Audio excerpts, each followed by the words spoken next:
New Year's bet should never have had that much power, but mine did. It became the invisible chain that tied me to my nephew, and the key that gave him total control over me. It all started at our family's New Year's Eve party. The air smelled of celebration, of promises no one would ever keep. I was sitting in a corner, watching with mild boredom, until he came over. My nephew, Leo. Fresh out of his teens, but already with the body of a man, and the gaze of an artist who knew exactly what he wanted. He sat next to me, too close, and started talking about his new obsession, tattoos. Then came the proposal, disguised as a challenge, his voice low, a little husky. "Auntie, let me use you as my canvas, just once. A temporary tattoo, on your thigh, to practice my strokes." The way he said "your thigh" sent a ripple through my whole body. I should have said no. I should have laughed and told him to find someone else, but with the liquid courage of champagne, I played along. "And what do I get out of it, kid?" I teased. The sly smile he gave me should have been my first and only warning. Curious to know where this is going? Then hit subscribe and comment below with your city or state. It's always exciting to see how far these stories travel. Who knows?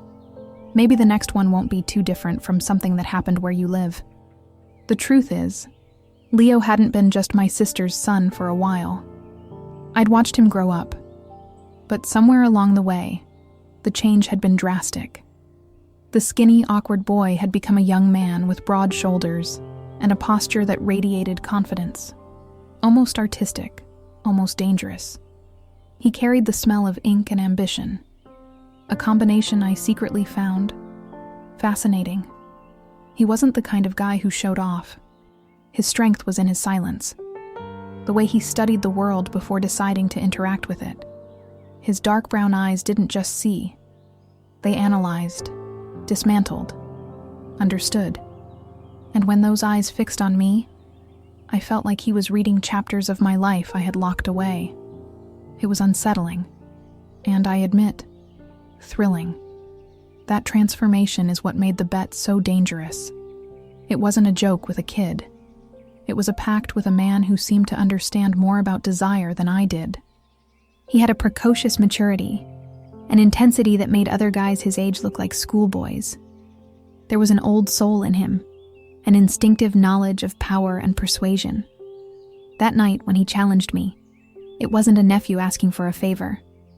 It was an artist searching for his muse, a player making his first move on a board only he could fully see.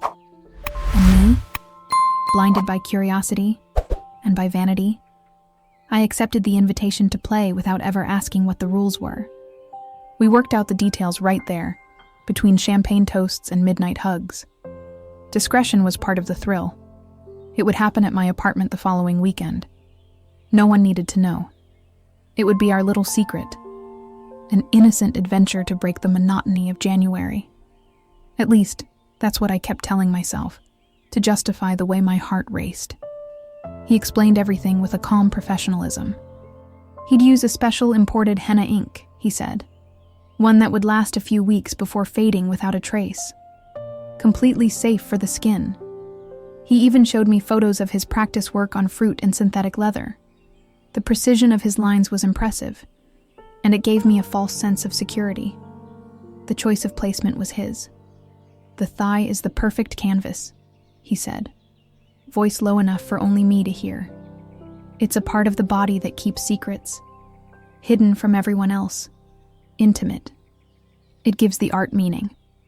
The way he said it, almost poetic, convinced me instantly. I didn't think about the implications, only the aesthetics, the thrill of carrying a hidden work of art on my skin. That week, anticipation clung to me like static. Every text we exchanged, about time, about materials, seemed to have a double meaning.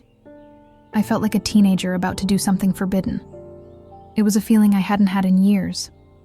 The game had officially begun. And with each passing hour, the anxiety and the dangerous excitement only grew stronger. That Saturday, when he arrived at my apartment, the air was heavy. He carried his kit like a surgeon bringing instruments to an operation, carefully laying everything out on the coffee table. Then came the most important question. What to tattoo? He didn't want something generic, a flower, a butterfly. He wanted meaning, something that was ours. We spent almost an hour flipping through his sketchbooks, talking. Childhood memories, family inside jokes, dreams, fears. It was a surprisingly deep conversation. The way he listened made me feel stripped bare, exposed. He wasn't just looking for a drawing. He was looking for a vulnerability, a point of entry into my essence. And then we landed on one memory. Years ago, when he was a child, we once got separated from the family during a hike in the mountains. I calmed him by showing him a constellation my grandfather had taught me, our secret guide. 3 faint stars forming a tiny hook in the night sky. Our constellation, I had told him. That's it, he said now, eyes shining. Our secret constellation, a symbol only the 2 of us understand. It was perfect, intimate, personal, secret. At that moment, it felt like a tribute. Now I know it was the perfect lock for the cage he was building. I stretched out on the sofa, wearing short shorts, and offered my thigh as the canvas he had demanded. The room grew warmer, the atmosphere thicker. He turned on a small LED lamp to focus the light, creating a little island of intimacy in the middle of my living room. I could hear his steady breathing as he prepared the henna and the applicator, thin, precise, almost like a needle. He knelt beside me. First, he cleaned the area with something cold, making my skin prickle. His fingers were firm, but his touch was gentle. He marked the spot with a special pen, then looked up at me, as if asking for a final confirmation. I nodded, wordless, breathless. And then, the applicator touched my skin. It didn't hurt, but the sensation was entirely new. A cool, deliberate pressure that sent waves of electricity through my body. I fixed my eyes on the ceiling, trying to control my breathing. Yet I was hyper-aware of everything. The closeness of his face, the heat radiating from him, the intensity in his eyes. His free hand rested just above my knee, holding my skin steady. But that touch wasn't purely technical. His fingers burned through the fabric of my shorts, leaving a mark as real as the ink itself. I felt a pulse there. His or mine, I couldn't tell. The outside world dissolved. All that existed was that touch, that pressure, and the dangerous art being etched into my body. Time blurred. Minutes stretched into eternity. The only sounds were the soft glide of the applicator and the rhythm of our breathing, synchronized as if rehearsed. The sweet, earthy scent of henna filled the air, mixing with his cologne. It was a spell, woven with ink and tension. At one point, he paused to refill the applicator, but his hand didn't leave my thigh. Instead, his thumb began tracing a slow circle on my skin, just inches from the edge of my shorts. It was a small gesture, subtle, but louder than any word. In that instant, the line between aunt and nephew, between the permitted and the forbidden, dissolved completely. I turned my head toward him, our eyes locked. The world stopped. No art, no excuses. Only the raw truth of that moment. He leaned in closer, his voice a whisper that vibrated straight through me. "Do you like it, Auntie?" The way he said Auntie, ironic, powerful, sent a shiver down my spine. I couldn't answer. I just stared at him, heart lodged in my throat. He smiled, slow, triumphant, the smile of someone who knew he had won. Then he returned to the work, finishing the last strokes of our secret constellation. But something had shifted. Forever. The tattoo wasn't just a hidden memory anymore. It was the record of the exact moment I lost control. Days passed. I admired the tattoo constantly. The tiny hook of stars on my thigh was beautiful, delicate, and our secret. I felt daring, complicit. The memory of his touch, his whispers, smoldered beneath my skin. I thought the game ended there. A spicy memory and a temporary tattoo. I was so naive. About a week later, I went to a friend's party. The house was decorated with neon lights, some rooms glowing under blacklight. I was laughing, relaxed, holding a drink, until I stepped into the blacklit room.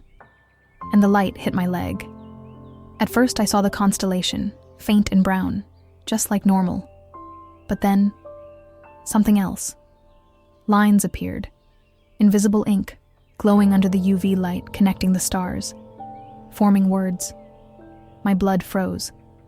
Shining across my skin in ghostly blue letters was a phrase I hadn't seen before, but written in his careful hand. You are mine. I left that party like an automaton. My brain refused to process what I had just seen. At home, I grabbed a small UV flashlight I once bought to check banknotes. The phrase was still there, glowing, accusing me. It was a violation. A brand of possession carved into my skin without my consent. Rage boiled in me, tangled with cold panic. I picked up my phone, ready to confront him, ready to scream. But before I could type a single word, a message from him appeared. As you found my little secret? Hope you like the surprise. The special ink reacts to UV light, including sunlight. The mention of sunlight made my stomach twist. This wasn't just a party trick. It was a ticking time bomb. I shot back, furious, calling him insane, telling him he had tricked me. His reply was instant, cold. I didn't trick you, Auntie. I improved our art. That symbol only we understood. Now it has context. And I'd love to explain that context to the whole family. The threat was crystal clear. He wouldn't just expose the tattoo. He'd expose his own narrative. He'd twist it.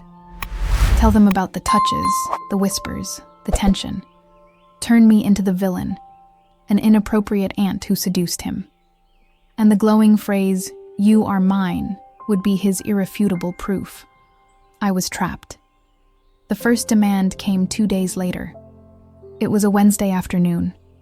I was in a work meeting when my phone buzzed. I missed my canvas. Meet me at the cafe by the park in 1 hour. Don't be late. Not an invitation, an order. My first impulse was to ignore him, defy him. But the image of my sister, his mother, finding out, the disappointment in my family's eyes, crushed me. He had chosen his weapon with surgical precision, and it struck at my deepest fear, losing my family's love. I had no choice. I made up a flimsy excuse and rushed out, heart pounding. I felt dirty, ashamed. When I reached the cafe, he was already there, sipping espresso like it was the most ordinary thing in the world. He smiled as I approached, that same slow, victorious smile. I sat down across from him, trembling with rage. "What do you want, Leo?" I whispered. He just stared for a moment, savoring the power. "I just wanted to see you," he said calmly, "to make sure my mark is still there, reminding you who you belong to." He asked for nothing else that day. The meeting lasted barely 20 minutes, but it was enough. The new dynamic was set. He commanded. I obeyed. The weeks that followed became psychological hell. His control wasn't constant, which made it worse. Sometimes he disappeared for days, letting me breathe, giving me false hope that he had forgotten. But the silence was only the prelude to the storm. Every time his messages appeared, my body reacted before my mind. A cold shiver down my spine, my stomach knotting, hands sweating. The orders varied. Sometimes he wanted to meet in public places, parks, art galleries, just to walk beside me in silence, parading his trophy. Other times, he demanded more, like photos of the tattoo. To check if the ink was still holding, he said. Each yes I gave him was another piece of my soul surrendered. I lived in constant alert, jumping at every notification. I withdrew from friends, made excuses to avoid leaving the house, terrified a wrong light or careless movement would expose my secret. The tattoo on my thigh burned like a brand, a constant reminder of my prison. The price of silence was my peace, my freedom. I wasn't the owner of my body anymore. He was. I was a puppet, and he pulled every string, delighting in my torment. The true extent of his control revealed itself one Saturday night. I had an important dinner, a charity gala my company had been organizing for months. It was crucial for my career. I was dressed in my best gown, makeup perfect, about to leave, when his message came. Cancel. I need you now. I told him I couldn't, that this event was the most important night of my year. I begged for understanding. His reply came with a photo, a screenshot of a chat with his mother. Mom, did you know Auntie has a secret tattoo? The message after hadn't been sent yet, but I knew what was coming. The panic stole my breath. He wasn't bluffing. With trembling hands, I called my boss with a humiliating excuse about a gas leak at my building. The disappointment in her voice stabbed like a knife. An hour later, I sat on a park bench across the city, exactly where he told me to be. He arrived, looked at me once and said, "Good. I just wanted to be sure you still remember your priorities." He didn't even sit down, just turned and left, leaving me alone, with the ruins of my night and my dignity. In that moment, I understood. There were no limits to his power over me. I had been living in that purgatory for almost 2 months. The henna should have faded by then, but he had used some kind of fixative. The constellation was weaker, but still visible. And the hidden ink? Still glowing. Still waiting. Then came my worst nightmare, disguised as a cheerful voice message from my sister. "Hey sis, the weather's supposed to be perfect for the holiday, so I thought we'd do a family barbecue. Pool, sunshine, everyone together. Leo already said yes, he needs some sun anyway. Can I count on you? It's going to be great." Every word felt like a nail in my coffin. Barbecue, pool, sun, family, Leo. My heart plummeted. The sun. The ultraviolet light he had warned me about on day 1. The special ink reacts to UV light, including sunlight. I had never tested it, too afraid. But he knew, and he had agreed to the barbecue immediately. Of course he had. It wasn't a family gathering for him. It was a stage. The grand finale of his private horror show. He would put me in the spotlight, under the blazing midday sun, and give me one last choice: hide forever, or be exposed. The panic was visceral. I tried every excuse. Work emergency, a sudden illness, a last-minute wedding invitation. But every attempt collapsed under my sister's cheerful persistence, or Leo's calculated interventions in the family group chat. There was no escape. The walls were closing in. The holiday dawned bright and merciless. A flawless day for anyone else. For me, it was the stage of my apocalypse. I dressed in the most covering outfit possible for summer. A long beach cover-up over my swimsuit, hiding my thighs. When I arrived, the party was already lively. Kids splashing, music, barbecue smoke in the air. Everyone was happy, carefree. And me? I was a prisoner carrying a ticking bomb. Then I saw him, Leo, just in swim trunks, his athletic body on display, his smile calm, infuriating. When our eyes met across the yard, he lifted his cup in a silent toast. A toast only I understood.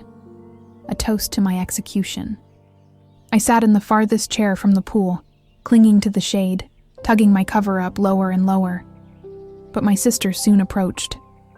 "Why are you sitting all the way over here? Come closer, the sun feels amazing. Take that off and jump in the water." I forced a weak smile, muttering excuses. But I knew I couldn't stay hidden forever.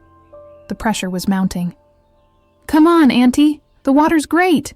my brother-in-law shouted from the pool. Leo sat at the edge, watching me with cruel amusement. He knew. It was only a matter of time. The breaking point came when my little niece, my other brother's daughter, ran up, tugging at my hand. "Come swim with me, Auntie." How could I say no to those innocent eyes? With my heart in my throat, I gave in. Slowly, I pulled off my cover-up, revealing my swimsuit and my thigh. The faded constellation was still there.